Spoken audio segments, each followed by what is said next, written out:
Il y a différents sujets dont nous pourrions parler, mais le thème principal serait le retour de Jésus-Christ, notre préparation au jour glorieux du retour de notre Seigneur, de même les signes des temps, les promesses que Dieu a faites et qui s'accomplissent aujourd'hui, la prophétie biblique pour le peuple d'Israël, pour les nations, et l'évolution générale telle qu'elle a été prédite dans les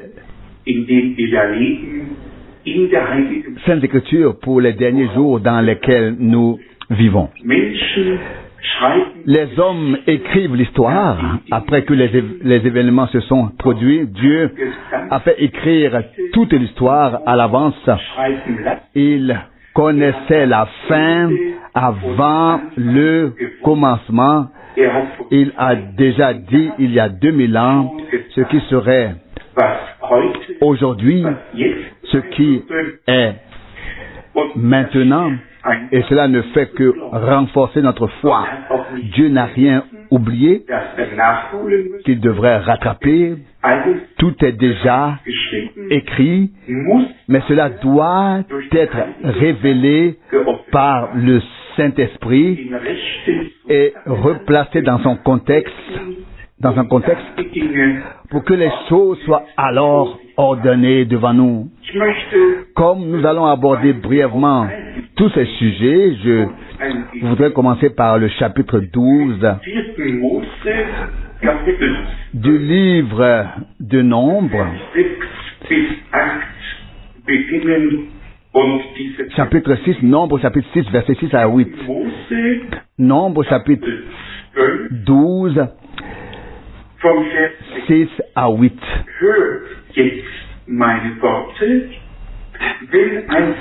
Écoutez maintenant mes paroles. S'il y a parmi vous un prophète du Seigneur, je me révèle à lui par des visions et je lui parle par des songes. Verset 7. Il n'en est pas ainsi de mon serviteur Moïse. Il est chargé de toute ma maison. Verset 8. Je lui parle face à face, sans ambiguïté et non en énigme, et il peut voir la forme visible du Seigneur lui-même. Voilà pour cette parole. Lorsque le Seigneur marchait sur la terre et enseignait le peuple, et il parlait en parabole, et la chose elle-même était enveloppée dans la parabole. Puis il prit ses disciples à part et leur dit, c'est à vous qu'il est donné de connaître les mystères du royaume de Dieu, mais pas aux autres. Les véritables mystères du royaume de Dieu ne sont pas révélés à la foule qui suit ses propres voies, mais aux disciples de Jésus-Christ. Le mot disciple est synonyme d'élève.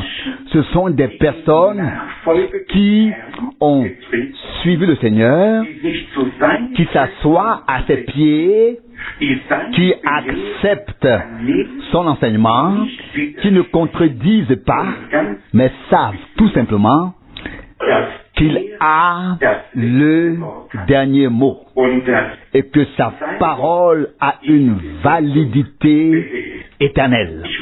Je voudrais passer immédiatement au Nouveau Testament. Nous pourrions lire chez le prophète Daniel, peut-être est-il même opportun de lire ces deux passages. Daniel chapitre 12, que nous connaissons tous très bien, nous y reviendrons certainement plus tard. Daniel 12, verset 4. Mais toi, Daniel, garde ces paroles secrètes et scelle le livre jusqu'à jusqu'à la fin des temps. Alors, beaucoup le scruteront et ainsi la connaissance augmentera. Et le verset 6. Et l'un d'eux dit à l'homme vêtu de lin qui se tenait au-dessus des flots du fleuve: combien de temps encore avant que la fin de ces choses merveilleuses n'arrive? Verset 7. J'entendis alors l'homme vêtu de lin qui se tenait au-dessus des flots du fleuve. Il leva ses mains droite et gauche vers le ciel et jura par celui qui vit éternellement, encore un temps, 2 temps et la moitié d'un temps. Et dès que la puissance du destructeur du peuple saint aura pris fin, alors tout cela s'accomplira. Ces textes ne traitent pas seulement de la fin des temps, mais de la dernière période, de la phase finale dans la fin des temps. Lorsque nous abordons aujourd'hui la notion du retour de Jésus-Christ et que nous lisons les différents passages bibliques à ce sujet, il est nécessaire de toujours reconnaître le contexte dans lequel ces paroles ont été écrites. 2 ou 3 exemples. Celui qui lit Apocalypse 10 ne trouve rien concernant une épouse ni un époux. Il ne trouve rien concernant une trompette, un appel au réveil. Il ne trouve rien concernant la résurrection de ceux qui se sont endormis en Christ ou de ceux qui vivent en Christ. Il ne trouve rien de tout cela. On y trouve seulement ce qui est écrit, à savoir que l'ange puissant, qui est le Christ lui-même, descend en tant qu'ange de l'Alliance, pose un pied sur la terre et l'autre sur la mer, et jure, comme nous venons de le lire chez le prophète Daniel, que le temps ne sera plus. Il faut, comme je viens de le dire, laisser chaque passage biblique tel qu'il est. Si nous lisons Apocalypse 14, nous ne le voyons pas comme celui qui rugit comme un lion, mais comme l'agneau sur le mont Sion, avec les 144 000 qui seront alors scellés par le ministère des 2 prophètes. Si nous lisons Matthieu 25, nous y trouvons la parole concernant l'époux vers lequel se dirigent les vierges sages, ainsi que les autres, mais il est ensuite dit, celles qui étaient prêtes entrèrent dans la salle des noces et la porte fut fermée. Si nous lisons 2 Thessaloniciens, chapitre 2, il est à nouveau question de la venue du Seigneur et il y est dit qu'il frappera l'antéchrist du souffle de ta bouche. 2 Thessaloniciens 2, verset 8. Si nous lisons Zacharie 14, alors il viendra avec tous les saints et posera ses pieds sur le mont des Oliviers. Il faut donc, quand on lit les Saintes Écritures, les lire avec un respect divin et une sainte révérence et discerner précisément le contexte dans lequel s'inscrivent les choses que l'on lit. Et prenons l'autre passage tiré également de l'Évangile selon Matthieu au chapitre 24 où il est dit que le Seigneur reviendra comme un éclair qui jaillit de l'Orient et illumine l'Occident. Et puis il est écrit, 2 seront couchés dans un même lit, l'un sera pris, l'autre laissé. Deux seront dans le champ. L'un sera pris, l'autre laissé. Deux moudront au moulin. L'une sera prise, l'autre laissée. Il faut donc, quand on lit, discerner le contexte précis dont il s'agit réellement. Nous, en tant que corps du Christ, en tant qu'Église du Dieu vivant, en tant qu'épouse de l'agneau, nous attendons en effet l'époux. Ce sont là les promesses auxquelles nous devons prêter attention, à savoir celles qui sont liées à ce qui doit nous arriver et se passer avec nous. Lorsque nous lisons le passage sur les 144 000, cela ne nous concerne pas. Si nous lisons d'autres passages, cela ne nous concerne peut-être pas non plus. Mais, comme je viens de le dire, nous, en tant qu'épouse, je le dis ainsi, car il est aussi écrit que le Seigneur a une église composée des nations, Romains chapitre 11, verset 25, et quand la totalité, le nombre complet, je vais peut-être le lire, ce sera le mieux afin que tous sachent que c'est ainsi qu'il est écrit. Romains chapitre 11, du verset 25. Je ne veux pas, en effet, mes frères, que vous ignorez ce mystère afin que vous ne vous fiez pas à votre propre sagesse. Une obstination s'est abattue sur une partie des Israélites jusqu'à ce que soit entré le nombre complet des païens. Dieu a un calendrier. Nous pouvons lire dans Luc 21, verset 24, nous y reviendrons tout à l'heure, que ce n'est qu'une fois que le temps des païens sera écoulé, que Dieu se tournera à nouveau vers le peuple d'Israël. Luc 21, verset 24. Ils tomberont, Luc 21, verset 24, ils tomberont sous le tranchant de l'épée et seront amenés captifs parmi toutes les nations, et Jérusalem sera foulée aux pieds par les nations jusqu'à ce que les temps des nations soient accomplis. Dans cette génération, deux choses se déroulent en parallèle. L'appel à sortir de la véritable Église du Dieu vivant parmi toutes les langues, tous les peuples et toutes les nations, parmi toutes les communautés, congrégations, communautés religieuses libres, car Jésus a dit en Matthieu 16, je bâtirai mon église et les portes de l'enfer ne prévaudront point contre elle. Il y a aujourd'hui 310 communautés religieuses ou congrégations chrétiennes au sein du conseil œcuménique des communautés religieuses.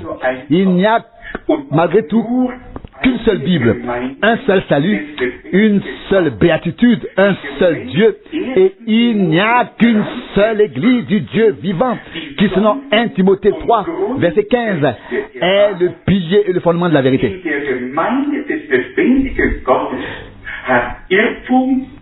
Dans l'Église du Dieu vivant, l'erreur, le mensonge et le faux n'ont pas leur place. Christ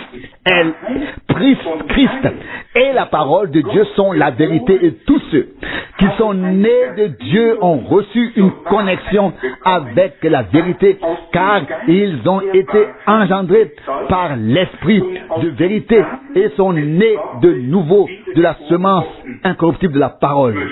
Je voudrais vous le lire. 1 Pierre chapitre 1, c'est écrit très clairement ici, 1 Pierre chapitre 1, verset 23. 1 Pierre chapitre 1 verset 23. Vous êtes en effet nés de nouveau, non par une semence périssable, mais par une semence impérissable, à savoir par la parole de Dieu vivante et demeurant éternellement. Verset 24. Car toute chair est comme l'herbe, et toute sa gloire comme la fleur de l'herbe. L'herbe se dessèche et sa fleur tombe. Verset 25. Mais la parole du Seigneur demeure éternellement. Or, c'est cette parole qui vous a été annoncée comme évangile. La parole est l'évangile. Et l'évangile est la parole. Et s'il est écrit dans Apocalypse 14 que l'évangile éternel sera proclamé à toutes les nations et dans toutes les langues, tout comme dans Matthieu 24, verset 14, cet évangile du royaume sera proclamé à toutes les nations en témoignage, et alors viendra la fin. Non pas un évangile taillé sur mesure par les hommes, adapté aux différentes tendances, mais l'évangile de Jésus-Christ tel qu'il a été proclamé au commencement.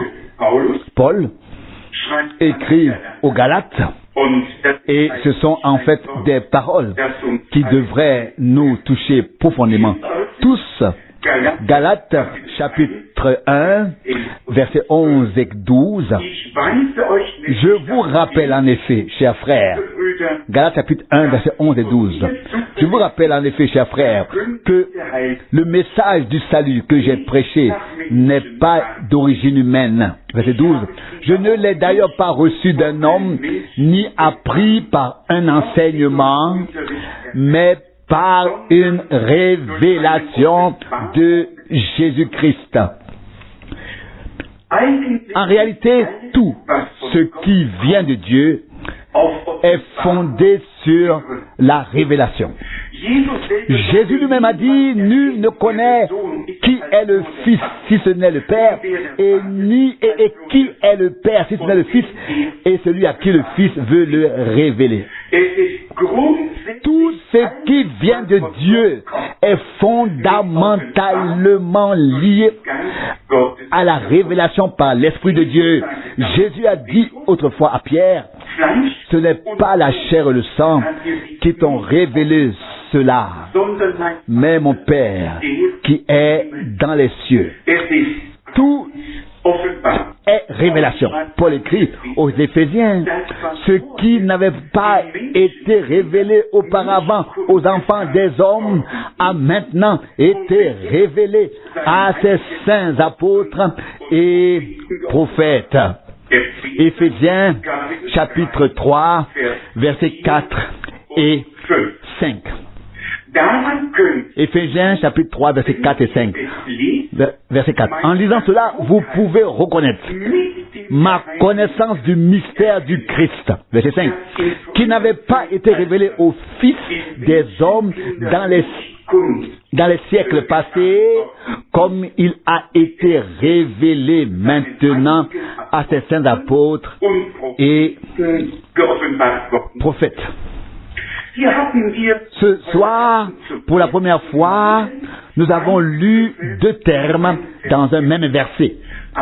Apôtre et prophète. La plupart des membres des communautés ne connaissent que Hébreux 1, verset 1.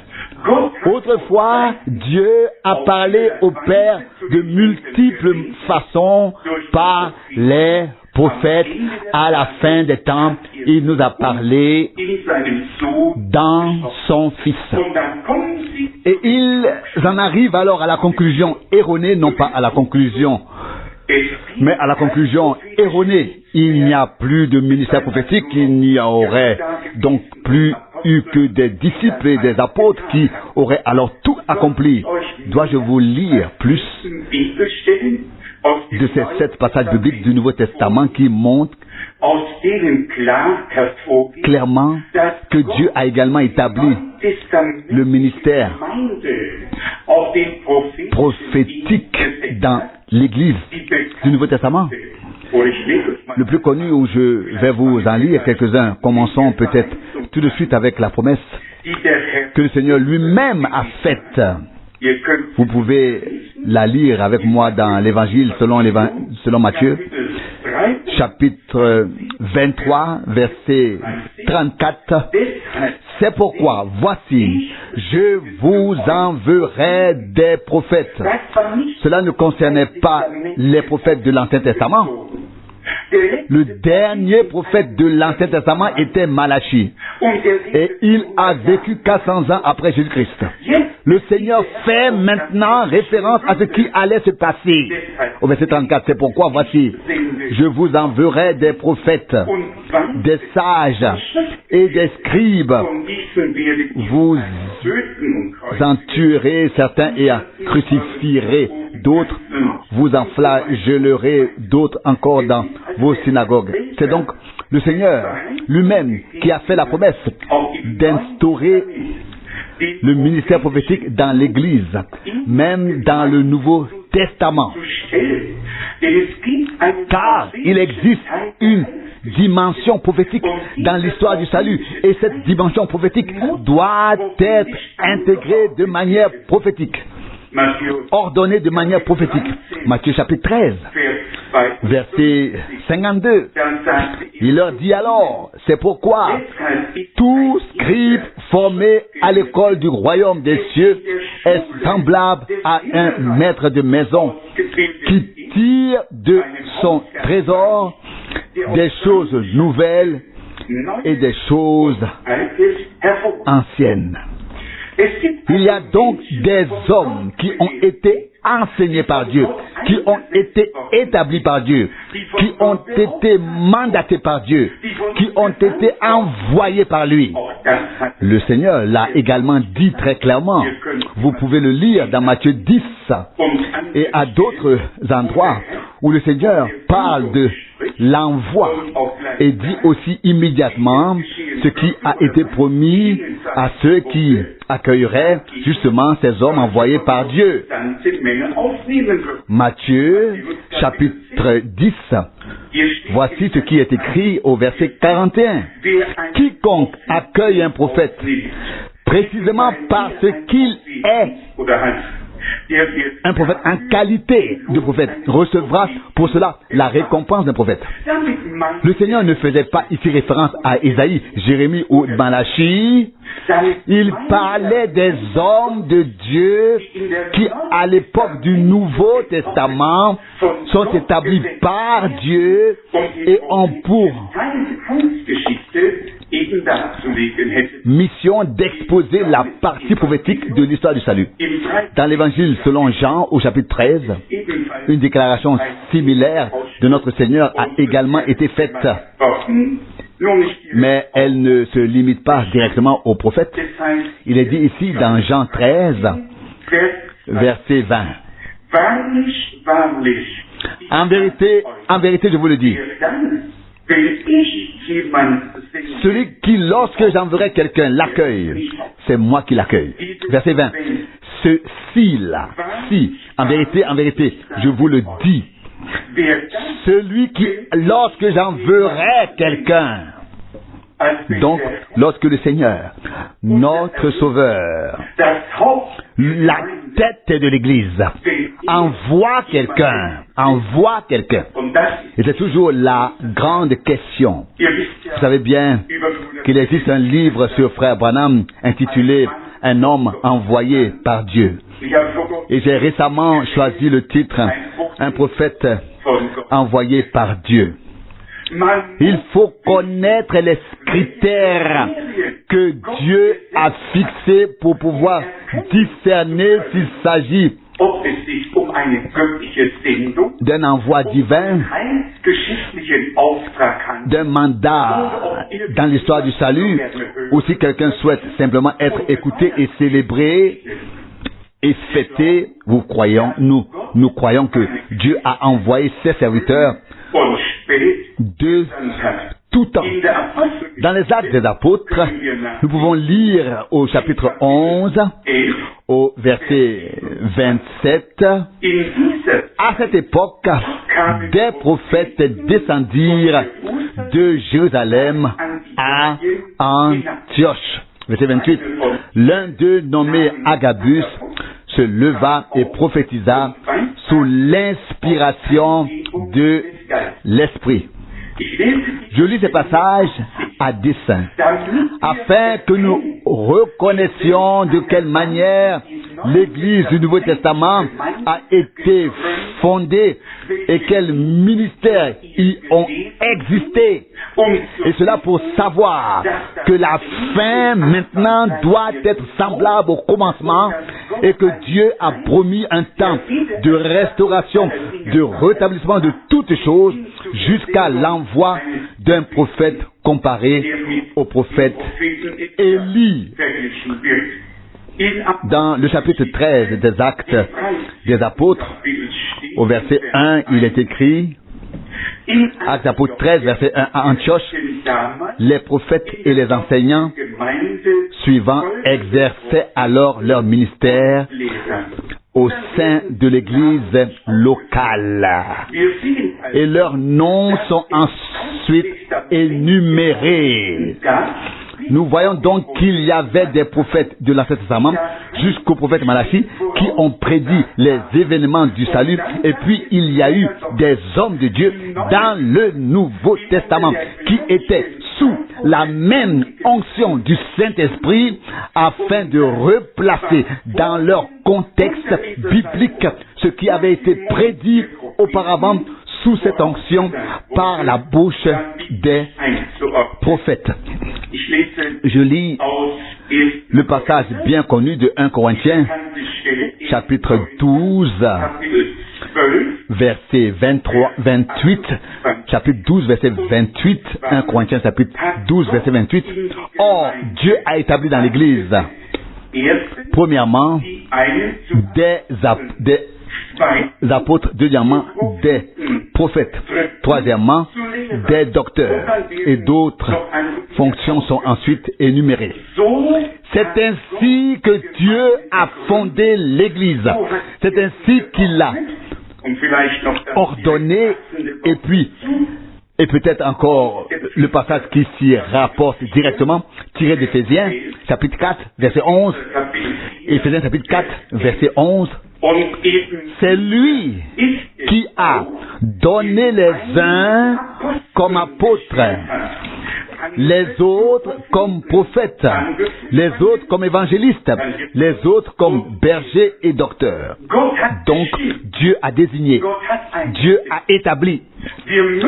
Pour pouvoir nous insérer dans l'ordre divin, nous devons reconnaître les ministères qu'il a établis, les hommes qu'il a envoyés et qui ont apporté le message divin, et nous devons respecter ce que Dieu dit.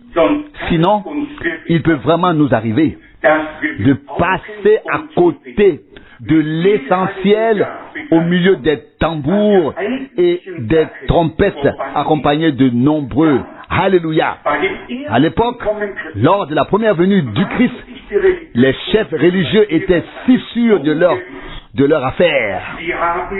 Ils chantaient Dieu à pleine voix de toute leur âme, célébraient leur culte, leur réunion, offraient leurs sacrifices. Ils savaient exactement ce qu'il fallait faire, mais qu'a dit le Seigneur? Vous savez interpréter l'aspect du ciel, vous savez exactement quand il va pleuvoir, et ainsi de suite, mais vous ne savez pas discerner les temps. Luc 12, 56.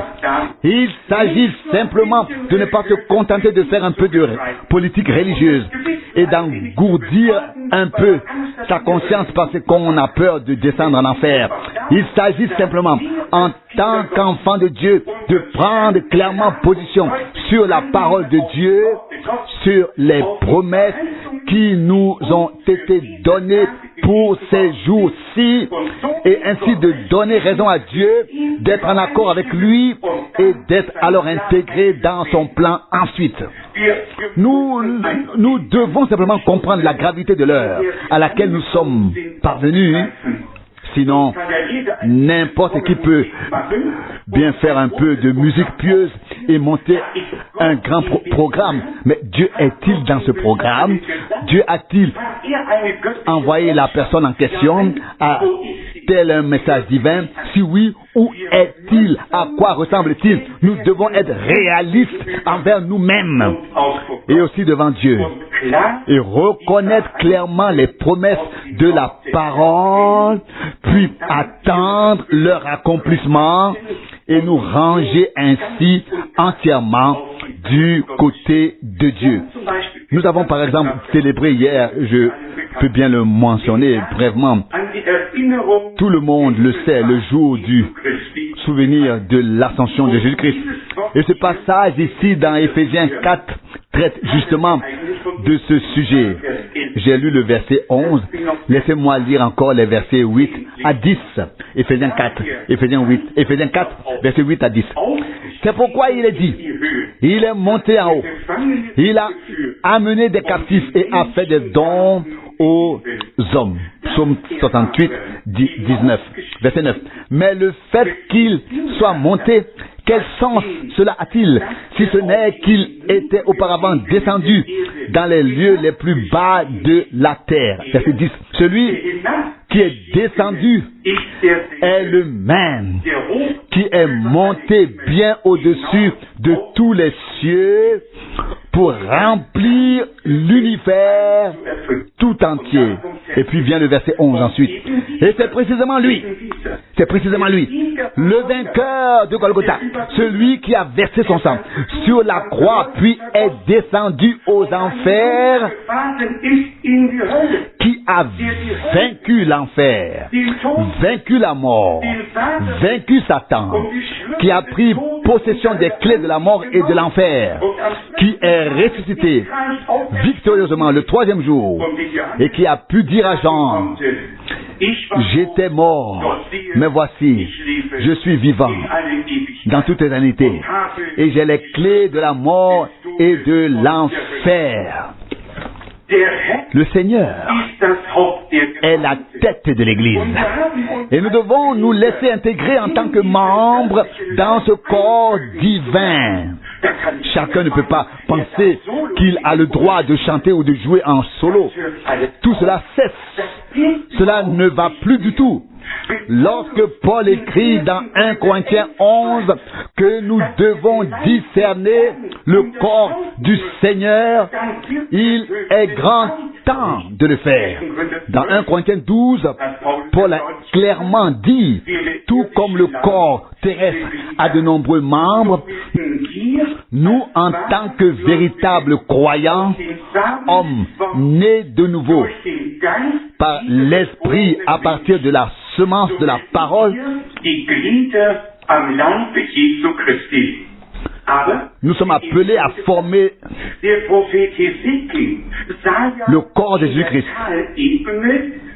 comme membre. 1 Corinthiens 12, 12. Mais comme je viens de le dire, le prophète Ézéchiel a vu dans la vallée de nombreux ossements de mort et soudain il a reçu la mission. Parle-leur. Et alors il prophétisa. Et voici, la vie entra en eux et ils furent tous assemblés à leur place, de sorte que l'ensemble avait des mains et des pieds, une tête et des jambes. La même chose doit maintenant se produire par la proclamation de la parole et par une puissante effusion du Saint-Esprit, afin que les membres du corps de Jésus-Christ soient assemblés et soumis non pas à un homme, mais à la tête, le Christ, formant ainsi une unité divine en tant que le lieu de la révélation divine ici sur cette terre. Puisque nous avons déjà brièvement abordé le thème de l'ascension du Christ, permettez-moi de lire au moins 2 ou 3 passages à ce sujet et de les relier brièvement à notre enlèvement. Luc chapitre 24. Luc chapitre 24, verset 50. Luc 24, verset 50. Puis il les conduisit hors de la ville jusqu'aux environs de Béthanie. Là, il leva les mains et les bénit. Verset 51. Et il arriva que, tandis qu'il les bénissait, il se sépara d'eux et fut élevé au ciel. Je lis à ce sujet Actes des Apôtres, chapitre 1, verset 9 à 11. Actes des Apôtres, chapitre 1, verset 9 à 11. Après ces paroles, il fut élevé sous leurs yeux. Une nuée l'enveloppa et le soustraya à leur regard. Verset 10. Et tandis qu'ils le regardaient fixement se lever vers le ciel, voici que deux hommes vêtus de blanc se tenaient soudain près d'eux. Verset 11. Qui dirent: Hommes de Galilée, pourquoi restez-vous là à regarder vers le ciel? Ce Jésus qui a été enlevé au ciel au milieu de vous reviendra de la même manière que vous l'avez vu monter au ciel. Amen. Amen. Il ne viendra pas comme une idée, comme une illusion. Ce même Jésus qui, à cause de nous, pour nous, en tant que la parole faite chair, est né dans ce monde, qui a souffert sous Ponce Pilate, qui est mort, oui, qui a été crucifié, qui a été enseveli, qui est ressuscité le troisième jour et est monté au ciel. Ce même Jésus reviendra en chair et en os aussi sûrement que nous serons transformés en chair et en os, que nous recevrons le corps de résurrection et qu'avec ceux qui se sont endormis en Christ, nous serons enlevés à la rencontre du Seigneur et que nous le rencontrerons dans les airs. Un frère m'a dit un jour aux États-Unis, l'air dans lequel nous avons rencontré le Seigneur, c'est le nouvel air céleste qui nous enveloppe ici déjà. Dimanche dernier, quelqu'un m'a dit à Londres que l'époux était déjà ici et qu'il avait comblé l'épouse de don. Oui, j'ai répondu qu'il avait fait le jour de la Pentecôte. Par l'effusion du Saint-Esprit. Lorsque l'époux revient, cherchez l'épouse. Alors s'accomplit ce qui est écrit dans Jean 14. Jésus a fait cette promesse. Laissez-moi vous la lire, car il est toujours bon de laisser Dieu parler lui-même à travers sa précieuse et sainte parole. Jean 14, verset 1. Que votre cœur ne s'effraie point. Ayez confiance en Dieu et ayez confiance en moi. Verset 2. Il y a de nombreuses demeures dans la maison de mon Père. S'il n'en était pas ainsi, je vous l'aurais dit. Car je m'en vais vous préparer une place. Verset 3. Et quand je serai parti et que je vous serai préparé une place, je reviendrai et je vous prendrai avec moi, afin que là où je suis, vous y soyez aussi. Nous n'avons pas de promesse que le Seigneur viendra en Amérique ou en Allemagne.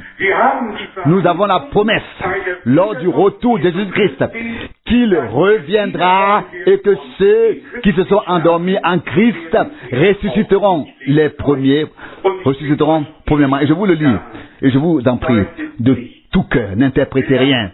N'interprétez rien. Laissez la parole telle qu'elle est écrite. Croyez-y et nous la verrons alors s'accomplir. 1 Thessaloniciens, chapitre 4, et c'est le verset 14. Et en réalité le plus important. Celui qui la plupart ne lisent celui que la plupart ne lisent pas du tout et ne prennent pas en compte. 1 Thessaloniciens 4, verset 14. Car de même que nous croyons que Jésus est mort et ressuscité, de même Dieu ramènera avec lui par Jésus ceux qui se sont endormis. Si ceux qui se sont endormis en Christ ne sont pas là lors de son avènement, alors l'écriture est contredite. Il amènera avec lui ceux qui se sont endormis en Christ, qui doivent eux aussi recevoir le corps de résurrection. Avez-vous compris cela? Car la première résurrection est encore à venir, donc il réunira les défunts avec lui par Jésus. Et voici ensuite ce qui est glorieux. Verset 15. Car voici ce que je vous dis, ce que nous vous disons, d'après une parole du Seigneur. Nous les vivants, ceux qui resteront jusqu'à l'arrivée du Seigneur, nous n'aurons aucun avantage sur ceux qui sont morts. Imaginez un peu, si le Christ était déjà parmi les vivants, maintenant, nous aurions alors une longueur d'avance sur ceux qui sont morts. Et voici ce que dit la parole. Nous les vivants, nous n'aurons aucun avantage sur ceux qui se sont endormis. Le respect de la parole de Dieu est la sagesse divine et le commencement qui nous conduit à la révélation et à la connaissance divine. Et quelle belle formulation. C'est ce que nous vous disons sur la base d'une parole du Seigneur. Il aurait pu dire ainsi parle le Seigneur, car c'est une parole du Seigneur. Et la parole du Seigneur est ainsi parle le Seigneur. Verset 15. Car nous vous le disons sur la base d'une parole du Seigneur. Nous, les vivants, ceux qui resteront jusqu'à la venue du Seigneur, n'auront aucun avantage sur ceux qui se sont endormis. Car le Seigneur lui-même, pas une idée, pas un enseignement, pas une révélation, rien. Le Seigneur lui-même. Et ce même Seigneur qui a été crucifié, enlevé, ressuscité et monté au ciel, reviendra de la même manière qu'il est monté au ciel. Ainsi le dit les Saintes Écritures. Et ainsi nous le croyons. Dès que retentira son cri de réveil. D'abord le cri de réveil doit retentir. D'abord le cri de réveil. Dès que la voix du prince des anges retentira et que la trompette de Dieu sonnera, le Seigneur descendra du ciel et les morts en Christ ressusciteront.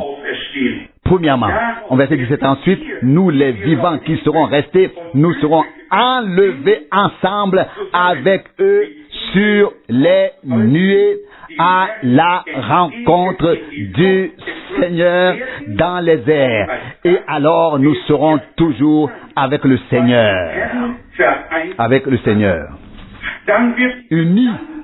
Alors toute l'Église épouse, la multitude rachetée par le sang, les véritables croyants de l'Ancien et de la Nouvelle Alliance seront alors avec Abraham, Isaac et Jacob au festin de Dieu dans la gloire. Aujourd'hui, nous sommes tous encore dispersés sur la terre et attendons le retour de Jésus-Christ, notre Seigneur. L'un des passages les plus importants à ce sujet se trouve dans 1 Jean au chapitre 3. Plus précisément au verset 3. 1 Jean chapitre 3, verset 3. Voire peut-être dès le verset 2. Bien-aimés, nous sommes maintenant enfants de Dieu. Et ce que nous serons n'a pas encore été manifesté. Nous savons cependant que lorsque cette manifestation aura lieu, nous serons semblables à lui, car nous le verrons tel qu'il est. Avez-vous tous lu cela? Avez-vous tous un véritable respect pour la parole de Dieu? Lorsque cette révélation aura lieu, nous dit la sainte parole de Dieu, alors nous serons semblables à lui. Où en est la transformation de notre corps? Qui lui ressemble aujourd'hui? Qui est semblable à lui déjà? Ce serait de l'arrogance si quelqu'un croyait ou supposait cela de lui-même. Et il est écrit ici, car nous le verrons tel qu'il est. L'épouse rencontrera l'époux. Et l'épouse sera une réalité. La résurrection sera une réalité. La transformation de nos corps sera une réalité. L'enlèvement sera une réalité. Le festin des noces sera une réalité. Les choses que Dieu a promises dans sa parole deviendront, lorsqu'elles s'accompliront, une réalité divine. Je suis tout à fait honnête. Cela ne me suffirait pas du tout si quelqu'un créait un peu d'ambiance et dirait ensuite, c'est ça. C'est ici l'accomplissement. Non, je veux vivre la chose elle-même. Tout comme nous recevons et vivons personnellement la conversion, la nouvelle naissance et toutes les bénédictions de Dieu, nous devons également compter sur les choses qui restent à venir, mais qui font partie de l'accomplissement, de l'achèvement du dessein, du salut de Dieu. Nous devons donc nous y attendre et croire que le Seigneur les accomplira. Comme je l'ai déjà mentionné tout à l'heure, 2 seront alors dans le champ. L'un sera enlevé, l'autre restera. Il n'y a pas d'interprétation à faire. Les paroles sont si claires qu'une interprétation serait un crime contre Dieu. Cessez d'interpréter. Croyez ce que dit l'Écriture. C'est seulement ainsi que nous pouvons tenir devant Dieu, subsister devant Dieu. On a interprété assez longtemps. Et où toutes ces interprétations nous ont-elles menés? Qu'est-ce que Frère Branham a si souvent dit? Dans les dénominations, la parole est interprétée. Mais Dieu envoie un prophète pour nous sortir justement de toutes les interprétations et nous ramener à la parole. Car la parole est la semence originale. Et comme déjà mentionné, la parole demeure éternellement. Et Pierre a dit, c'est là la parole, l'évangile que nous prêchons. Voilà pour le sujet du retour de notre bien-aimé Seigneur et époux. Nous pouvons en effet nous attendre à son retour à tout moment. Je ne sais pas si nous pouvons encore aborder aujourd'hui les événements, qu'ils soient politiques ou religieux, mais il ne s'est pas passé autant de choses au cours des 45 dernières années qu'au cours des derniers mois. Sous nos yeux se produisent des choses qui ont été prédites dans la parole de Dieu. Et combien de fois l'avons-nous souligné? Si l'évangile doit être prêché à toutes les langues et à tous les peuples, alors Dieu doit lui-même ouvrir les portes pour que cela puisse se produire. S'il y a un rideau de fer ici et un autre là-bas, comment cela peut-il se faire? Dieu a également donné les moyens et les possibilités terrestres pour que la parole puisse être portée et proclamée. Mais en ce moment précis, les événements politiques sont tout simplement colossaux. Commençons très brièvement.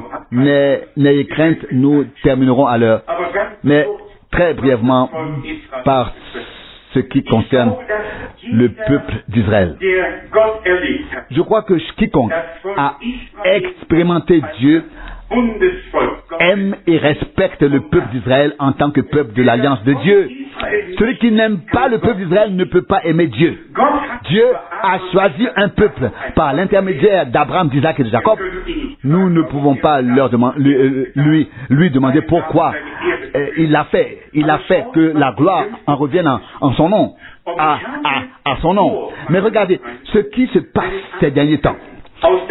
Et j'ai lu avant mon départ un article du Thüringer Zeitung et je dois avouer honnêtement que quand on entend parler de ce qui se passe chez nous à Berlin et maintenant aussi en France, on est très bouleversé. Mais ce que j'ai lu là-bas lors de la célébration du millénaire, d'énormes banderoles ont été portées avec l'inscription « Mort aux Juifs, la vie pour nous ». Des slogans ont été portés, criés et diffusés, tout ouvertement. Une telle attitude envers les Juifs comme on n'en a jamais vu en Russie. Nous nous demandons maintenant pourquoi Dieu permet cela. Je ne suis pas le conseiller secret de Dieu, mais une chose est sûre. Il y aura encore des Juifs dans tous ces pays qui n'appartiennent ni à la Russie, ni à la France, ni à l'Allemagne, et qui doivent retourner dans la terre promise pour que Dieu se révèle à eux. Et c'est pourquoi Dieu permet ces événements pour qu'ils fassent leurs valises, car le temps presse. Avez-vous compris cela? Dieu a des voies que nous ne comprenons pas. Et il est écrit dans le prophète Ésaïe 55, « Mes voies ne sont pas vos voies, mes pensées ne sont pas vos pensées. Aussi haut que le ciel est au-dessus de la terre, mes voies sont plus hautes que vos voies. » Mais que se passe-t-il? Les Juifs doivent rentrer. C'est la terre promise. Ils ne peuvent pas être bénis ici. Ils doivent rentrer. Car c'est là que les deux prophètes apporteront le message divin après l'enlèvement. Et celui qui veut les entendre doit être là-bas. Sinon, il ne les entendra pas. Ainsi, à la fin de cette génération, Dieu permet à nouveau que les derniers, ceux qui ont rêvé jusqu'à présent, ceux qui ont hésité fassent leurs valises et aillent là où ils doivent être, afin qu'ils soient présents lorsque le message divin sera proclamé. Mes chers amis, telles sont les voies de Dieu, que nous ne pouvons pas toujours expliquer ou comprendre, mais nous avons tellement de respect pour Dieu que nous savons qu'il ne permet rien qui ne serve son dessein et sa volonté. Dieu associe toujours un sens et un but à ce qui se passe. Nous savons qu'ils sont revenus de plus de 100 pays et c'est une bonne chose. Mais comme je l'ai déjà dit, les derniers doivent maintenant revenir avec force. Si cela ne se passe pas dans la douceur, alors Dieu doit utiliser un petit bâton de discipline pour qu'ils rentrent chez eux. Car cela a déjà été dit par le prophète Moïse que Dieu disperserait son peuple dans tous les pays et le ramènerait à la fin des temps. C'est ce qui est écrit dans Jérémie 31, c'est ce qui est écrit dans... Oui, je vois justement que c'est écrit, cela me réjouit sincèrement. Car à quoi cela servirait-il? À quoi servirait-il si nous pressions la parole et que personne n'y prêtait attention? Vous pouvez lire Jérémie 31 à partir du verset 7 et jusqu'au verset 14. De même, chez le prophète Ésaïe, chez le prophète Ézéchiel, il y en a un grand nombre. Ésaïe 14, l'un des passages les plus importants. Car le Seigneur aura pitié de Jacob, il choisira encore une fois Israël et le fera reposer sur sa terre natale. Ésaïe 14, verset 1. Il y a de grandes promesses. Ézéchiel 36, 37, 38 et de nombreux autres passages de la parole prophétique où il est question que cela se produira même à la fin des jours, à la fin des années. La fin des jours est mentionnée à plusieurs reprises dans Ézéchiel 38. Au verset 8, il est dit, Ézéchiel 38, verset 8, « Dans un certain temps, tu recevras l'ordre. À la fin des années, tu viendras contre un pays qui se sera remis de la guerre. C'est alors que les ennemis d'Israël s'en prendront à nouveau à Israël. Mais nous ne pouvons pas approfondir toutes ces choses. Pour l'instant, il convient simplement de mentionner que nous comprenons au début de cette dernière génération, avec ce qui s'est passé pendant la Seconde Guerre mondiale et puis, bien sûr, après, peu après, le grand exode a été déclenché. Le 14 mai 1948, on a chanté dans les rues de Jérusalem le cantique que nous chantons souvent. Glory, glory, alléluia. Et on a dansé et rendu gloire au Seigneur car le pays était redevenu un pays. Et qui l'a fait, qui l'a voulu, c'est l'accomplissement de la prophétie biblique. Et il est aussi écrit, apprenez la leçon du figuier. Beaucoup diront peut-être que c'est une interprétation arbitraire, non. Le mot figuier est déjà utilisé en référence à Israël dans l'Ancien Testament. Et je voudrais vous le lire. Je voudrais vous le lire. On ne le trouve pas seulement dans Matthieu 24, mais aussi dans Osée, au chapitre 9, verset 10. Osée 9, verset 10. Comme des raisins dans le désert, j'ai trouvé Israël. Comme les premiers fruits du figuier dans ses premiers bourgeons. J'ai vu vos pères. Lorsque notre Seigneur dit dans l'évangile selon Luc, quand le figuier bourgeonne et que tous les autres arbres, Luc 21, 29, 30, une parole très importante, pas seulement le figuier, mais aussi tous les autres arbres. Je vous le lis. Je suis reconnaissant à Dieu que nous ayons 4 évangiles et ce qui n'est pas dans l'un se trouve dans l'autre. Et ils se complètent mutuellement, de sorte que nous avons en effet une vue d'ensemble. Luc 21, verset 29. Il leur dit alors une autre parabole. Luc 21, verset 29. Regardez le figuier et tous les autres arbres. Verset 30. Dès qu'ils bourgeonnent, vous savez de même, en les voyant, que l'été est proche.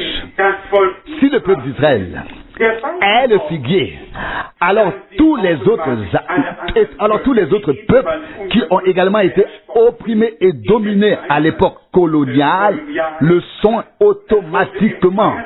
Aussi le grand empire britannique qui régnait sur la moitié du monde, 49 États sous la seule couronne britannique, toute l'Asie, toute l'Afrique se sont débarrassés du joug de l'oppression. Ils sont tous devenus indépendants après la Deuxième Guerre mondiale et également le peuple d'Israël. Et que se passe-t-il maintenant? Retenez bien cela. Et c'est une parole du Seigneur. Les derniers arbres bourgeonnent maintenant. Les républiques baltes qu'ont-elles à voir avec ce qu'Hitler ou Staline avaient convenu ou fait là-bas, déplacer des frontières? Maintenant, elles bourgeonnent toutes. Les premières ont déjà bourgeonné au début de cette dernière génération. Maintenant, les dernières bourgeonnent. Le temps presse. Ils veulent se débarrasser du joug qui leur a été imposé. C'est très très important. Et vous pouvez penser ce que vous voulez, mais j'ai très très bien observé les affaires politiques.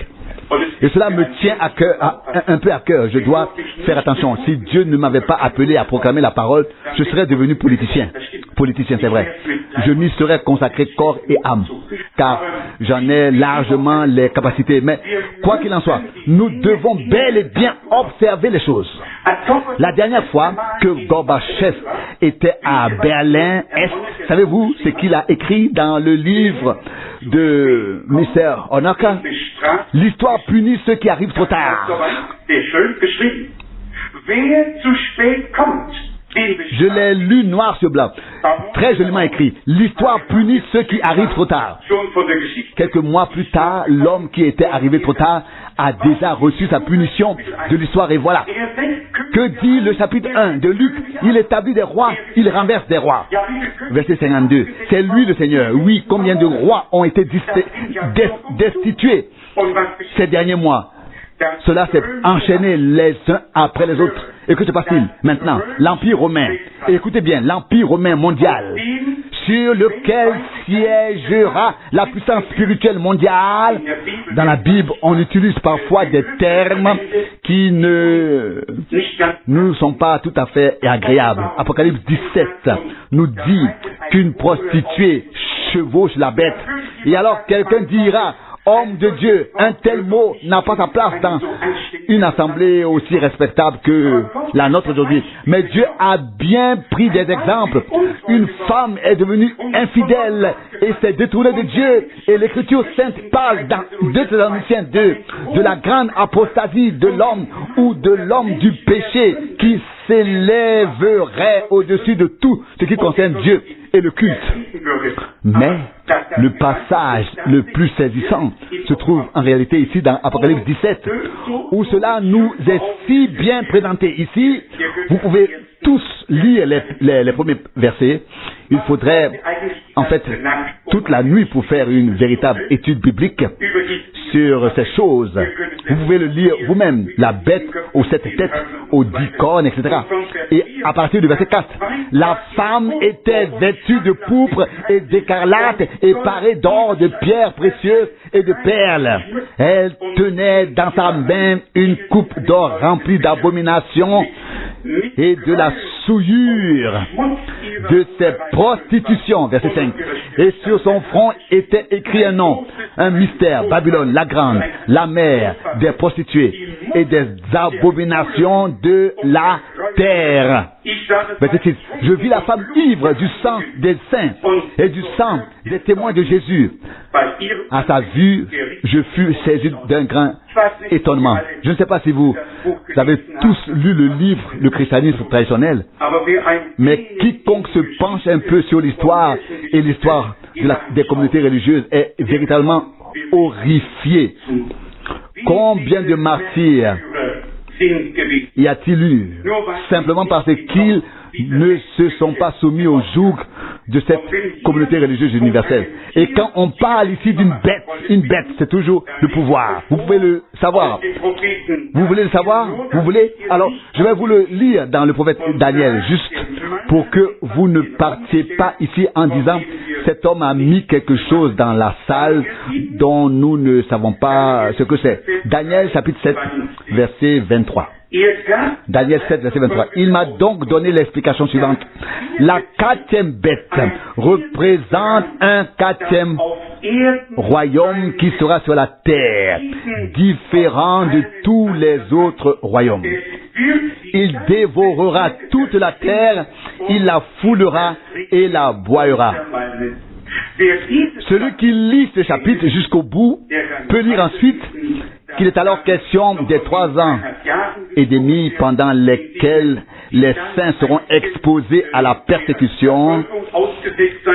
Et au verset 27, il est écrit « Alors la royauté, la domination et la puissance sur les royaumes de toute la terre seront donnés au peuple des saints du Très-Haut. Son royaume durera éternellement et toutes les autres puissances le serviront et lui seront soumises. » Le dernier empire mondial est l'empire romain. Et la configuration qui se met actuellement en place ici en Europe centrale n'est qu'un rétablissement des rapports d'origine.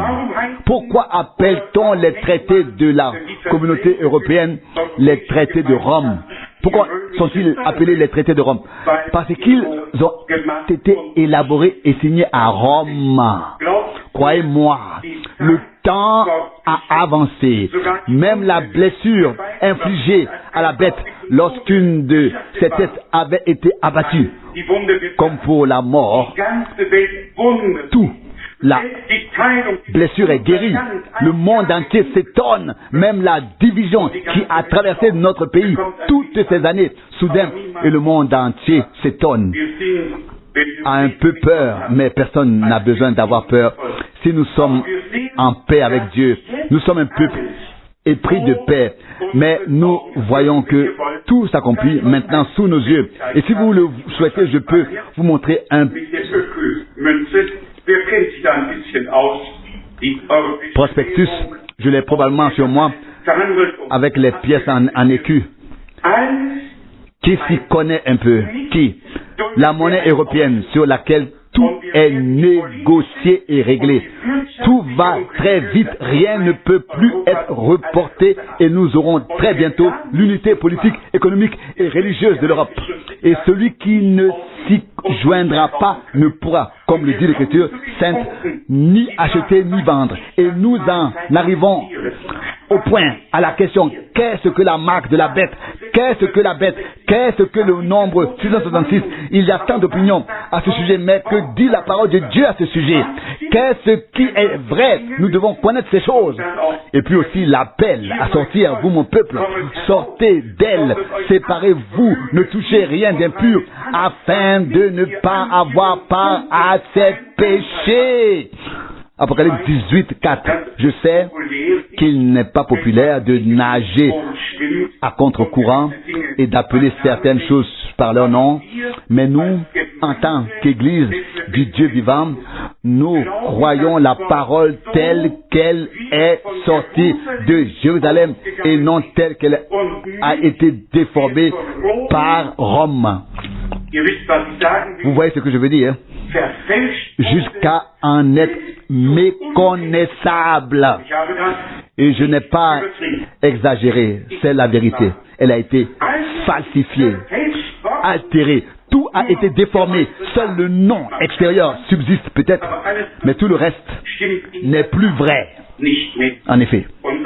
Et depuis l'époque de la Réformation, Dieu a pris un nouveau départ et a apporté de plus en plus de clarté, un réveil après l'autre, jusqu'à l'effusion du Saint-Esprit au tournant du siècle. Et puis, bien sûr, en mai 1946, lorsque frère Branham a reçu cette visite céleste, et j'y crois. J'y crois. Tout comme je crois qu'un ange Gabriel est venu vers Daniel, vers Marie et vers Zacharie. Et des hommes de Dieu, il y en a eu sur terre qui étaient bel et bien en communion avec Dieu. Y croyez-vous? J'y crois. De toute ma conviction. J'ai aussi lu le passage du livre de Nombre où Dieu a dit: s'il y a parmi vous un prophète, je me révèle à lui, je lui parle par des songes et des visions. Mais avec Moïse, le Seigneur parle face à face. Face à face. Et il pouvait voir sa forme. Si vous ne m'en voulez pas, je vais vous dire que frère Branham a effectivement vu le Seigneur une fois dans un champ de blé. Et il a vu le vêtement et il a détourné les yeux de lui, puis il l'a regardé et a crié Jésus. Et quand il a prononcé le mot Jésus, le nom Jésus, le Seigneur s'est tourné vers lui, l'a regardé et lui a tendu ses mains, ses deux mains. Et frère Branham est bien sûr tombé à terre. Il a dit qu'il avait souvent vu l'ange du Seigneur venir vers lui, souvent. Il a d'ailleurs décrit, mais qu'il avait vu le Seigneur une fois. Et il a dit qu'il n'y a pas de peintre, pas d'artiste qui puisse en quelque sorte capturer les traits du visage du Seigneur. Vous savez, j'ai eu la grande grâce et le privilège de connaître cet homme de Dieu personnellement. Et je n'ai pas honte de dire qu'il était le plus grand homme de Dieu depuis l'époque de Jésus-Christ. Un homme envoyé par Dieu, un prophète, porteur du message divin pour cette époque. Je pourrais vous lire de nombreux passages de la parole de Dieu. Et croyez-moi, je ne suis pas un imbécile. Je n'oserais pas voyager dans plus de 100 pays, sacrifier ma vie et mon temps et les mettre en jeu pour ensuite raconter des contes aux gens. Je vous le dis la vérité. Je vous dis la vérité. Je voudrais simplement vous lire quelques passages de la Bible à ce sujet, afin que cette partie-là aussi soit transmise à tous ici aujourd'hui. Dans Amos 3 se trouve le passage bien connu. Amos 3, verset 7. Le Seigneur, Dieu ne fait rien sans avoir d'abord révélé son dessein à ses serviteurs, les prophètes. Amos 3, verset 7. Avant que Dieu n'accomplisse quelque chose de particulier sur terre, il l'a révélé d'abord à un prophète, que ce soit Abraham, Moïse, Élie. Il y avait des prophètes à qui Dieu s'est révélé. Il y avait Jean-Baptiste qui a préparé le chemin au Seigneur, qui avait un ministère et un mandat tout à fait particulier. Et comme nous l'avons lu précédemment, il y a en effet ce passage dans le Nouveau Testament où le Seigneur voulait également envoyer un prophète. Mais je lis aussi le passage du prophète Malachie, l'avant-dernier verset, Malachie, le dernier chapitre de l'Ancien Testament, avant-dernier verset, Malachie 4, verset 5. Malachie 4, verset 5. Sachez bien que je vous enverrai le prophète Élie avant que ne vienne le jour grand et redoutable du Seigneur. C'est une déclaration très importante. Vous savez bien qui était Élie. Élie était un homme de Dieu qui se rendit sur le mont Carmel. Là se trouvaient 450 prêtres, des prêtres d'Achéra, 400 prêtres de Baal. Et le peuple d'Israël, le peuple de Dieu, vacillait d'un côté et de l'autre. Et cet homme de Dieu s'y rendit sur l'ordre du Seigneur, érigea l'autel, prit les 12 pierres. Pourquoi 12 pierres? Vous pouvez le lire dans 1 Roi 18. Il prit les 12 pierres correspondant au nombre des 12 tribus d'Israël et reconstruisit l'autel du Seigneur. Puis il pria et Dieu l'exauça.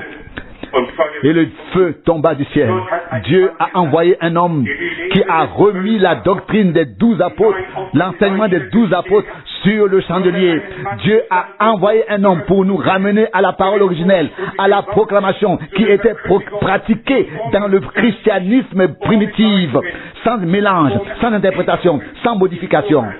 De la proclamation concernant Dieu, le baptême, le souper, toutes ces choses qui au cours de l'histoire de l'Église ont été modifiées et réinterprétées. Dieu voulait, et je vous montre maintenant que cela est lié au retour du Christ, offrir à l'Église avant la venue du Seigneur un temps de rectification, de correction, de restauration, de rétablissement et de rafraîchissement. Je lis cela dans la parole de Dieu, Actes des Apôtres, chapitre 3, verset 19. Répentez-vous donc, Acte 3, verset 19, et convertissez-vous, afin que vos péchés soient pardonnés. Verset 20, afin que viennent des temps de rafraîchissement de la part du Seigneur, et qu'il puisse envoyer Jésus, celui qu'il a destiné pour être loin pour vous. Il s'agit donc du retour de Jésus-Christ. Et écoutez ce qui est écrit ici. Celui-ci, donc, c'est-à-dire Jésus, doit toutefois être enlevé au ciel jusqu'au temps du rétablissement de tout ce que Dieu a annoncé depuis les temps anciens par la bouche de ses saints prophètes. Selon cette parole, Jésus reste au ciel jusqu'à ce que le temps du rétablissement de toutes choses, du rafraîchissement et du rétablissement de toutes choses soit venu. Et que Dieu accomplit maintenant toutes choses comme il a promis dans sa parole. Nous le lisons plus loin dans l'évangile selon Matthieu au chapitre 17. C'est également un passage bien connu et je souhaiterais que tous en saisissent le contexte. Lorsque Jacques, Jean et Pierre étaient avec le Christ sur le mont de la transfiguration, Moïse et Élie sont venus sur le mont de la transfiguration. N'est-ce pas? Vous pouvez tous le vérifier ici, dans Matthieu 17, que Moïse et Élie sont également apparus. L'avez-vous trouvé? Verset 3, Matthieu 17. Et voici que Moïse et Élie leur apparurent et s'entretenaient avec lui. Maintenant, retenez bien. Voici la question. La question posée par les disciples concernant Élie. Et je vais vous lire maintenant les versets 10 et 11 de Matthieu 17. Verset 10, Matthieu 17. Les disciples lui demandèrent, comment les scribes peuvent-ils donc affirmer qu'Élie doit venir premièrement? Verset 11. Il leur répondit, Élie viendra certes et remettra tout en ordre. Ainsi, Jean-Baptiste était déjà venu.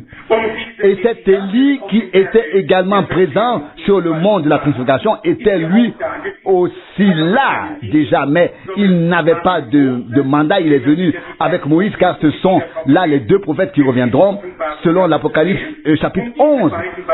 Et ces deux-là étaient là, et voici la question des disciples. Pourquoi les scribes disent-ils qu'Élie doit d'abord venir? Et puis la réponse du Seigneur: Élie viendra certes et remettra tout en ordre,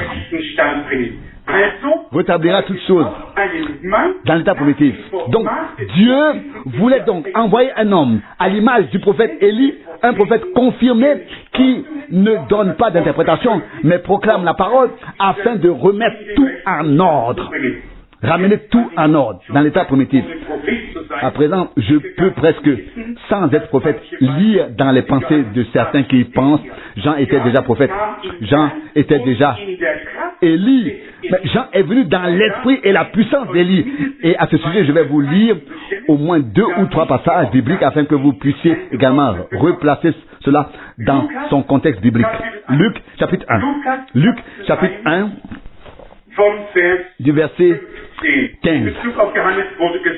Il est dit en ce qui concerne Jean, à propos de Jean, car il sera grand devant le Seigneur, il ne boira ni vin ni boisson enivrante, et il sera rempli de l'Esprit Saint dès le sein de sa mère.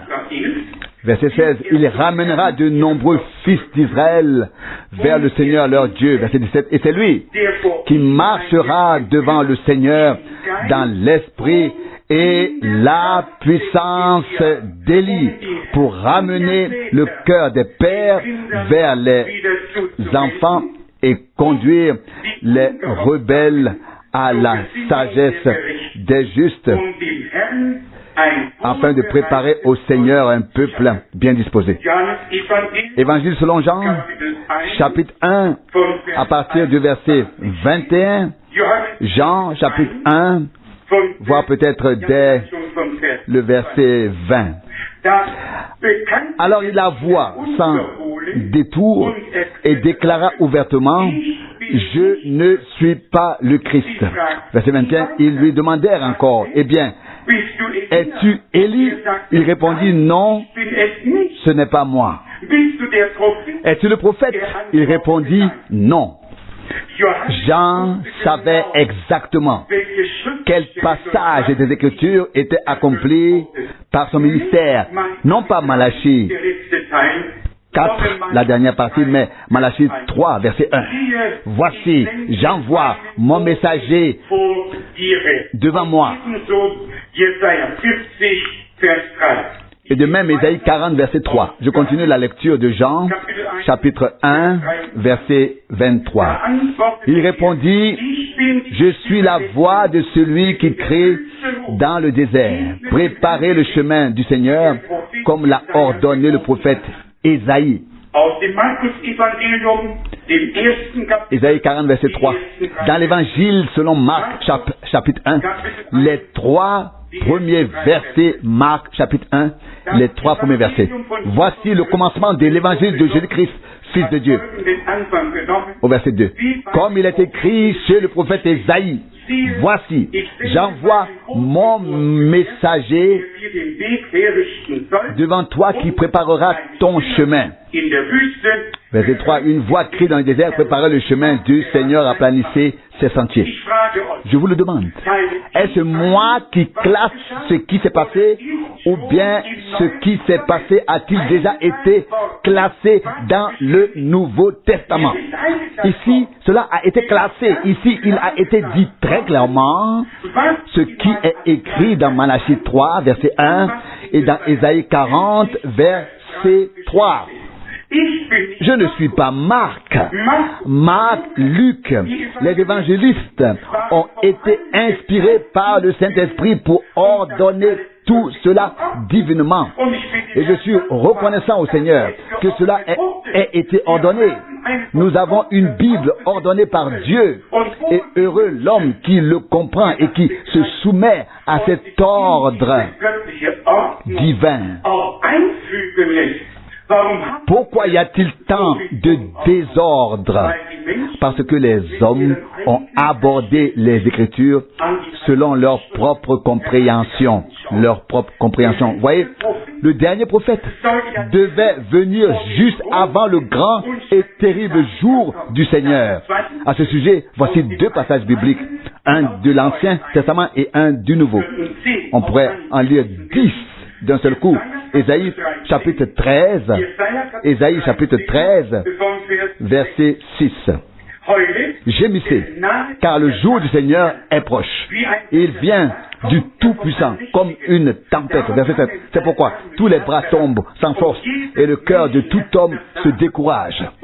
Et ensuite, vous pouvez tous continuer à lire le verset 9. Sachez bien que le jour du Seigneur vient, un jour sans pitié, plein de fureur et d'ardeur, de colère, pour réduire la terre en désert et en exterminer les pécheurs qui y vivent. Car, verset 10, les étoiles du ciel et les grandes constellations parmi elles ne feront plus briller leur lumière. Le soleil s'assombrit dès son lever et la lune ne fait pas briller sa lumière.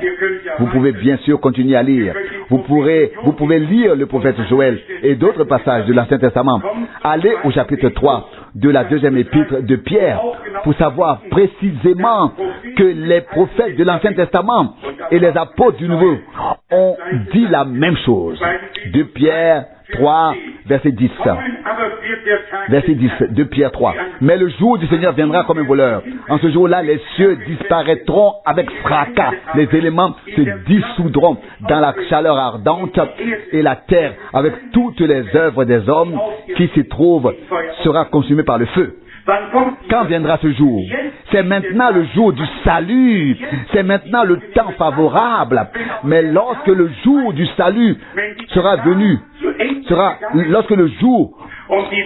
lorsque la grâce aura pris fin et que l'Église épouse sera enlevée dans la gloire, alors le trône de la grâce deviendra un trône de jugement.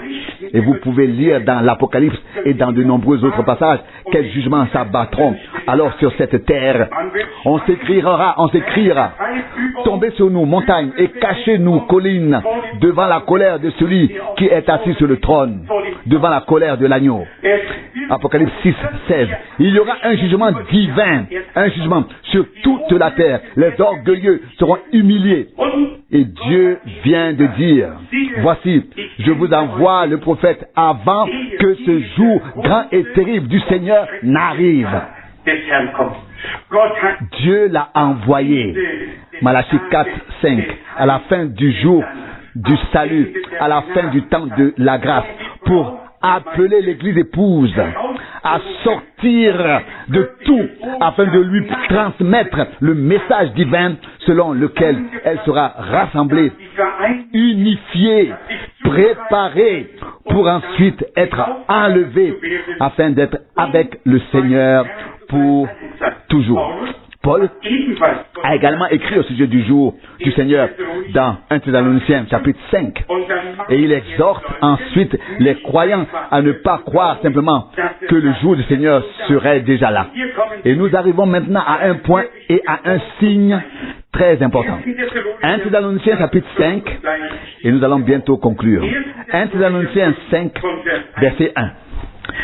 Quand au temps et à l'heure, vous n'avez pas besoin, frères bien-aimés, qu'on vous en fasse la leçon par écrit. Verset 2. Vous savez bien, vous-même, que le jour du Seigneur viendra comme un voleur dans la nuit. Et voici maintenant le signe distinctif. Verset 3. Quand ils diront, c'est la paix et la sécurité maintenant qui règnent, alors la ruine les surprendra soudainement comme les douleurs de l'enfantement surprennent une femme enceinte, et ils n'y échapperont certainement pas. Une parole très importante. De nombreux passages bibliques, en particulier Matthieu 24, Luc 21, Matthieu 17 et Luc 17, de nombreux passages parlent de la fin des temps. Le Seigneur a parlé de guerre, de cris de guerre, de famine, de tremblements de terre, de temps de détresse. Puis il dit, Matthieu 24, verset 8, c'est le commencement des douleurs. Nous avons maintenant tout connu, des guerres dévastatrices, la première et la seconde guerre mondiale, des famines, d'énormes tremblements de terre, bien sûr.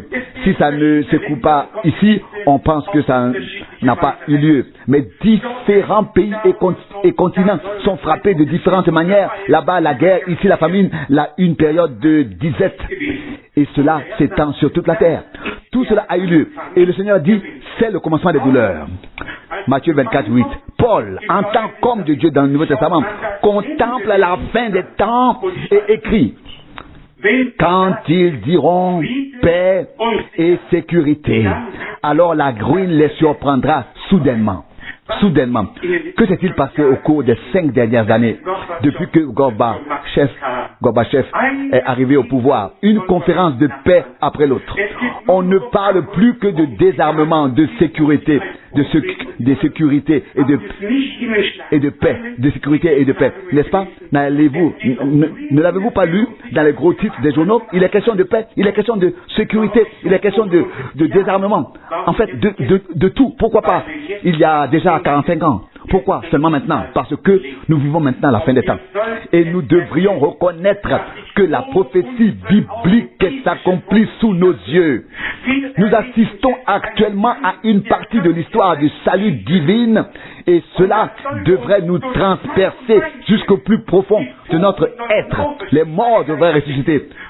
Je veux dire spirituellement et reprendre leurs esprits pour reconnaître Dieu accomplit maintenant l'histoire du salut en nos jours. Résumons. Dieu a conclu le plan du salut bien avant le temps, car Dieu est d'éternité en éternité.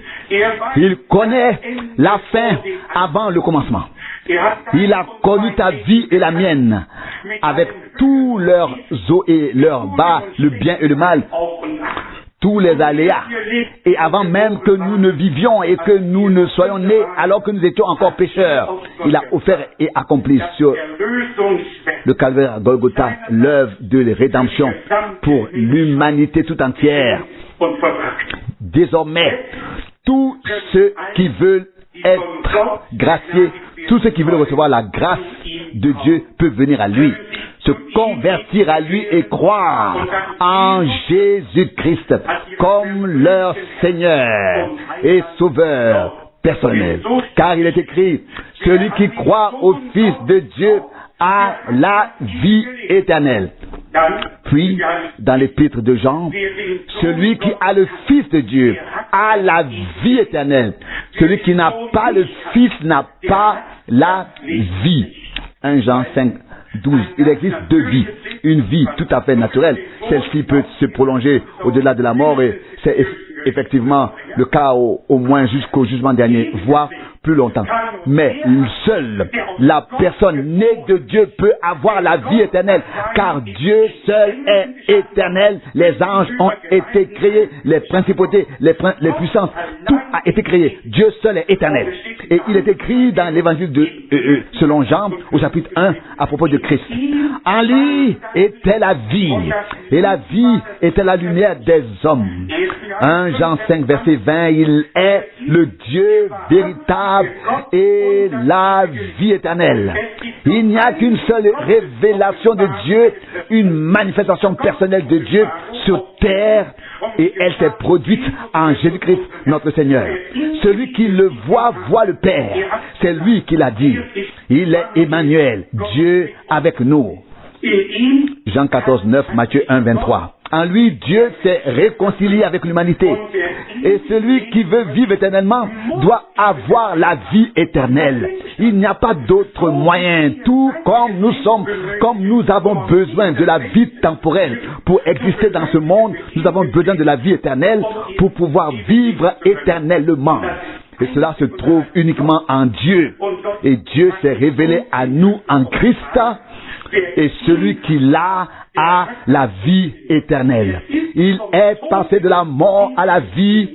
C'est pourquoi Jésus a dit, en vérité, je vous le dis, vous devez naître de nouveau. Sinon vous ne pouvez pas voir le royaume de Dieu. Jean 3, verset 3. Mes amis, nous ne sommes pas ici aujourd'hui uniquement pour vous donner quelques informations importantes sur le déroulement de l'histoire et de l'histoire du salut. Nous sommes ici pour vous dire très ouvertement et honnêtement que chaque être humain, peu importe la sainteté du père, la piété de la mère, la piété de la famille, la fréquence à laquelle on a lu la Bible ou prié, tout cela n'a aucune importance. Tout être humain né dans ce monde a été conçu dans le péché et est venu au monde séparé de Dieu en tant que pécheur. Et quiconque pense qu'un acte de piété change quoi que ce soit, se trompe. Ce n'est pas un acte de piété accompli en tant que ministre qui change l'histoire. C'est l'action de Dieu en Jésus-Christ qui nous a apporté la naissance, la nouvelle naissance divine. C'est uniquement par lui que nous avons la réconciliation avec Dieu. Et c'est uniquement par l'action divine en Christ que notre salut s'est accompli. C'est pourquoi nous devons vous dire en toute honnêteté et sincérité ce qui est également écrit dans Jean 3 et ce que notre Seigneur a fortement souligné. Ce qui est né de la chair est chair et ce qui est né de l'esprit est esprit. Ne t'étonne pas que je t'ai dit, il faut que vous naissiez de nouveau. Nous l'avons lu tout à l'heure dans 1 Pierre 1 verset 23. La semence, c'est la parole, naître de nouveau, par l'Esprit de Dieu, par la semence incorruptible éternelle de la parole. Une naissance nécessite une semence. Celui qui veut naître de Dieu doit recevoir en lui la semence divine de la parole. Et alors l'Esprit vient ensuite et rend cette parole vivante. Comme la parole s'est faite chair et qu'il est écrit, l'Esprit Saint viendra sur toi et celui qui naîtra de toi sera appelé Fils du Très-Haut. La parole de la promesse a été apportée à Marie. Elle a cru à la parole de la promesse et parce qu'elle y a cru, l'Esprit a pu venir sur elle. Et voici, la parole s'est faite chair. Comment la parole se fait-elle chair en nous? Comment la nouvelle naissance s'accomplit-elle en nous? En croyant nous aussi de tout notre cœur à toutes les promesses de Dieu, en accueillant, en recevant la parole en nous, en laissant l'Esprit venir sur nous, afin que quelque chose de divin et de nouveau naisse en nous selon la parole de l'Écriture, afin que nous devenions ainsi participants de la nature divine. De Pierre 1,4. Il y a déjà des fils et des filles de Dieu ici-bas sur cette terre. Nous attendons toutefois encore la transformation, le changement de notre corps. Mais assurons-nous déjà que notre âme et notre cœur ont été transformés et renouvelés. Le Seigneur nous appelle. Il nous montre à quel point le temps est devenu grave. Il nous fait savoir, le temps s'écoule. Il touche à sa fin. Il touche à sa fin. Toutes les choses qui ont eu un commencement auront aussi une fin. Et nous sommes arrivés à la fin du temps de grâce. Dieu nous a comblés, a tenu sa parole et accompli ses promesses. Et nous a envoyé un prophète avec le « Ainsi parle le Seigneur ». Non pas avec de nouvelles révélations, mais un retour à la parole qui révèle les mystères déjà cachés dans les Saintes Écritures et qui a été placé sur le chandelier. Nous sommes très reconnaissants envers le Seigneur. Je le suis. Je n'aurais pas su ce que Dieu avait prévu.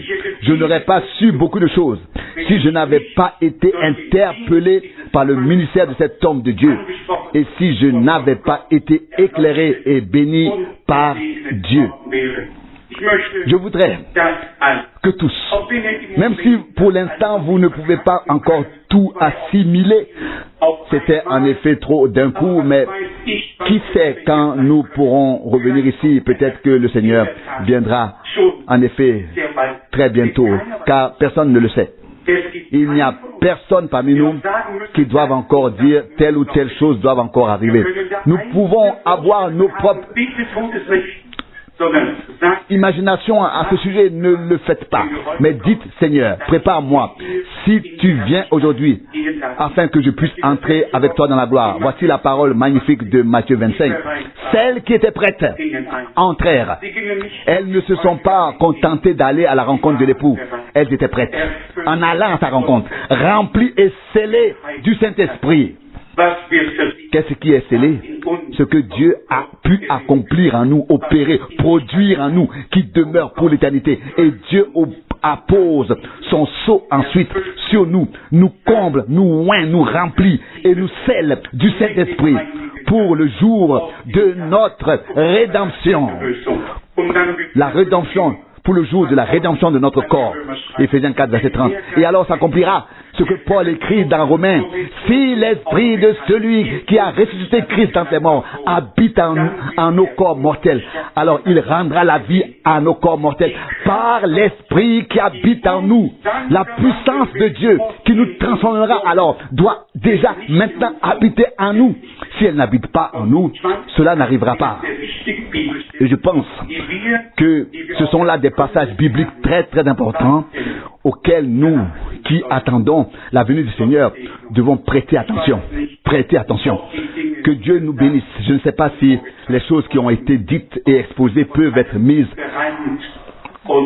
en vers et ordonnées par tous. Que l'Esprit de Dieu y pourvoie. Amen.